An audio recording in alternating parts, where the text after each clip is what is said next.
Amigos, ¿cómo están? Aquí de vuelta para poder hacer nuestra recopilación de Hebreos capítulo 9. Pero antes de empezar, sabemos lo importante de la oración, así que si gustan acompañarme, por favor, cerremos los ojitos. Gracias, Padre amado, por este día. Gracias por darnos un día más de vida y de salud. Gracias, Padre, por darnos un día más lleno de ti, de tu amor, de tus bendiciones. Un día más, Padre, para poder seguir haciendo tu voluntad. Un día más para poder darte honra y gloria. Un día más que nos das para poder pedirte perdón, que por favor nos guíes y nos ayudes con tu Espíritu Santo, con tu palabra, con el entendimiento de tu palabra, Padre, porque deseamos hacerlas nuestras, deseamos que cada vez que tengamos que hacer o decir algo, lo hagamos siempre basados y guiados en tu palabra. Ayúdanos, por favor, y líbranos también de todo mal, y te pedimos todo esto en el nombre de Cristo Jesús, tu Hijo amado. Amén. Muy bien, amigos, entonces aquí Pablo nos empieza a especificando un poco la forma que Dios quiere que nosotros lo agrademos, ¿verdad? En un comienzo nos habla Pablo del primer pacto que hubo, que era acerca con los israelitas, que tenían un templo y la forma que tenían que hacerlo. Y luego nos habla del pacto que tenemos nosotros, porque recordemos que el primer pacto era solamente con los judíos, solamente con los israelitas, solamente ellos podían orar al Padre, podían acercarse a Dios, tenían los 10 mandamientos, tenían el sacerdote, tenían el templo, ¿verdad? Pero nosotros no existíamos para ese momento. Por eso es que luego Dios creó un segundo pacto que ya no era solo para los judíos, sino para toda la humanidad, para todos nosotros. Entonces, aquí nos habla un poco acerca del primer pacto, ¿verdad? En aquel primer pacto entre Dios y su pueblo, ¿verdad? Entre los israelitas, había reglas para la adoración y un santuario terrenal. O sea, había reglas y normas de cómo tenían que adorar a Dios y también tenían un santuario terrenal, que era el tabernáculo. El tabernáculo tenía 2 salones. El primero, que contenía el candelabro de oro, la mesa de los panes sagrados, y era llamado el lugar santo. Luego había otro lugar que era llamado el lugar santísimo. Este lugar era el que estaba detrás de una cortina. El lugar santísimo era un salón que estaba, tenía un altar de oro, del incienso y un cofre. Este cofre era el arca de pacto, el arca de la alianza entre Dios y su pueblo, ¿verdad? Que estaba completamente recubierto de oro puro. Dentro del arca se hallaban las tablas de piedras donde estaban los 10 mandamientos que Dios les había dado. Estaba también una urna de oro con maná y la vara de Aarón que reverdeció, porque sabemos que las 12 tribus entregaron sus varas y lo llevaron a este lugar santísimo, y Dios iba a decidir quién iba a ser el sumo sacerdote. Entonces, la vara que florecía, ¿verdad? Que reverdecía, era la vara de la persona que iba a ser el sumo sacerdote. Y así fue como se eligió a Aarón como sumo sacerdote. Y como sabemos, el sumo sacerdote es solo elegido por Dios, ¿verdad? Muy bien. Entonces, encima del arca habían estatuas de ángeles, que son los querubines, que eran guardianes o que son guardianes de la gloria de Dios, con las alas extendidas sobre el propiciatorio. ¿Qué es el propiciatorio? El propiciatorio era el nombre que se le daba a la tapa de oro que cubría el arca. Entonces, dice, los sacerdotes podían entrar al primer salón cada vez que lo creían necesario para el cumplimiento de sus deberes. Entonces, el primer salón, los sacerdotes podían entrar para cumplir sus deberes. Pero el salón que estaba detrás de la cortina, el salón que se llamaba el lugar santísimo, solo podría entrar el sumo sacerdote, ¿verdad?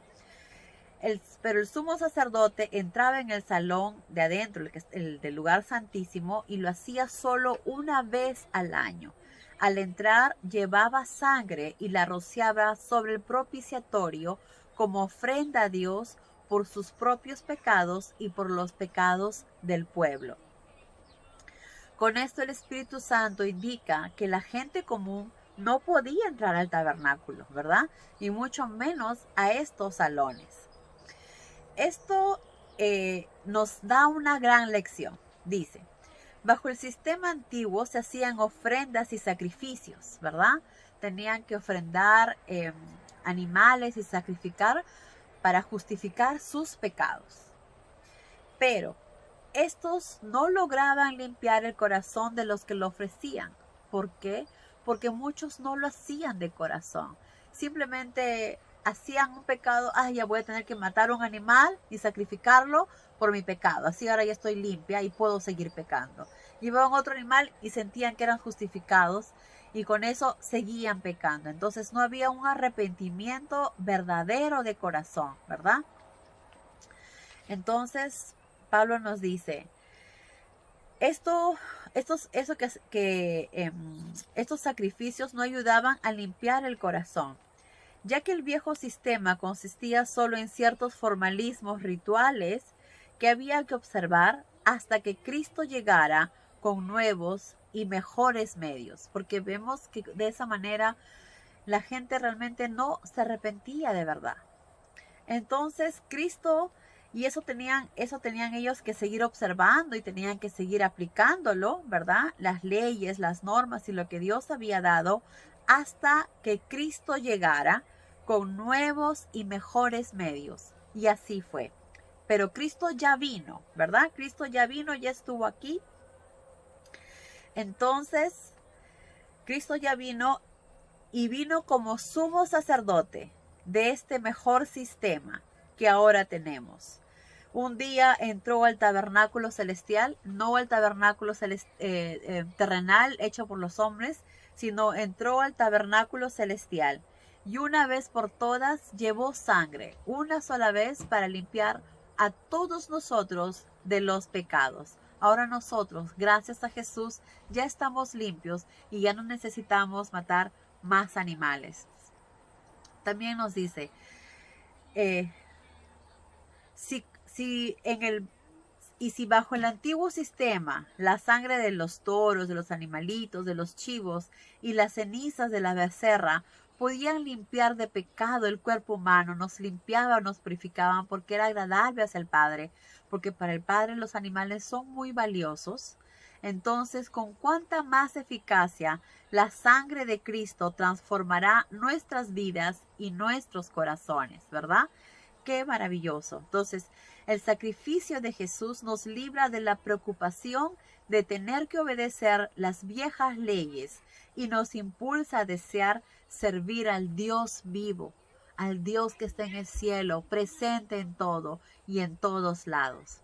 Entonces, gracias a Jesús, ya no necesitamos matar animales y ya no necesitamos tampoco de templos porque tenemos el templo perfecto que está en el cielo. Y con la ayuda del Espíritu Santo eterno se ofreció a Dios por nuestros pecados. Jesús se ofreció a Dios por nuestros pecados como sacrificio, sin manchas, puro, ya que no había en él ni pecado ni falta, ¿verdad? Entonces, Cristo, pues ahora es nuestro mediador. Gracias a Cristo, Cristo es el que intercede por nosotros para llegar al Padre.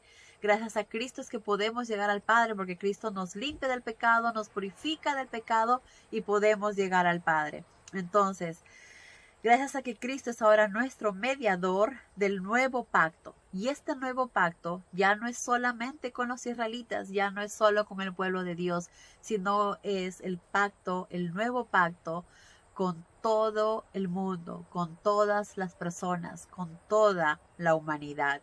Entonces, su muerte obtuvo el perdón de los pecados que los llamados cometieron. Había mucha gente que era llamada, que había sido llamada para pertenecer al pueblo de Dios, que había sido llamada para ir al cielo, pero muchos de ellos cometieron errores, cometieron muchos pecados y perdieron. Pero gracias a la muerte de Cristo, como aquí dice, gracias a la muerte de Cristo que obtuvo el perdón de los pecados, que los llamados, que los que habían sido llamados al cielo cometieron cuando aún estaban bajo el sistema antiguo.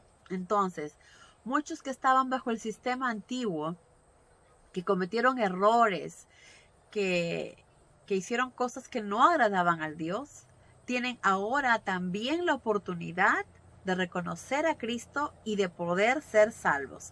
Eso es lo que aquí dice. Su sacrificio nos libra de la preocupación de tener que obedecer, como sabemos, las viejas leyes y nos impulsa a desear servir al Dios vivo.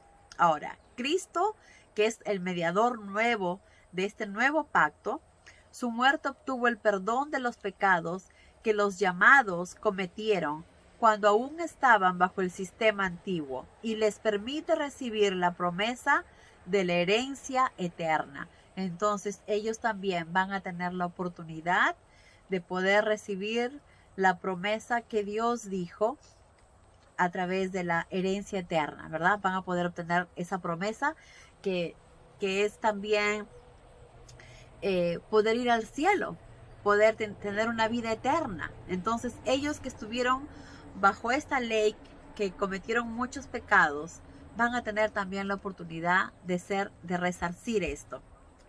Y no es lo que yo estoy diciendo, ¿verdad? Es lo que aquí Pablo nos dice. Y voy a repetir. Cristo pues es el mediador del nuevo pacto. Este nuevo pacto que es a través de Cristo, ¿verdad? Este nuevo pacto en el que todos somos salvos. Y que también su muerte, dice, obtuvo el perdón de los pecados que los llamados cometieron. Que los llamados, ¿quiénes son los llamados? Aquellos escogidos, aquellos que estaban escogidos para ir al cielo, cometieron.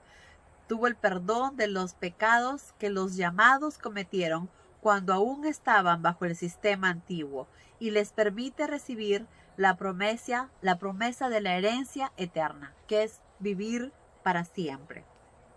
Entonces, él dice de los bienes prometidos. Ahora, entonces sabemos que gracias a Jesús ya no necesitamos del tabernáculo, de ese templo, porque tenemos uno perfecto que está en el cielo hecho por Dios, que ya no necesitamos matar animales, porque Jesús ya murió por nosotros, por nuestros pecados, ya nos justificó.